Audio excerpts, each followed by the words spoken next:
મિત્રો, આ વિડીયોમાં આપણે આપણી મહત્વપૂર્ણ ચેનલો અને સામુદ્રધુની વિશે શીખીશું.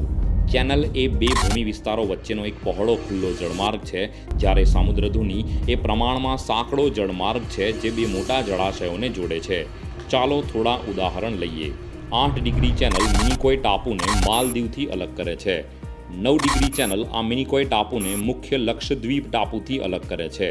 10 ડિગ્રી ચેનલ અંદમાન અને નિકોબાર ટાપુઓને અલગ કરે છે. કોકો ચેનલ મ્યાનમારના કોકો ટાપુને અંદમાન અને નિકોબાર ટાપુઓથી અલગ કરે છે. ગ્રેટ ચેનલ ભારતના નિકોબાર ટાપુઓને ઇન્ડોનેશિયાના સુમાત્રા ટાપુથી અલગ કરે છે. પાલ્કની સામુદ્રધુની ભારત અને શ્રીલંકાને અલગ કરે છે. તેની એક બાજુ મન્નારનો અખાત છે અને બીજી બાજુ પાલ્કની ખાડી છે. આ ચેનલોને તે જે ચોક્કસ ડિગ્રીના અક્ષાંશ પર સ્થિત હોય તે ડિગ્રી પરથી નામ આપવામાં આવ્યા છે. આવા જ ઇન્ફોર્મેટિવ વિડીયોઝ માટે જોતા રહો વેબ સંકુલ official. Thank you so much. જય હિન્દ, જય ભારત.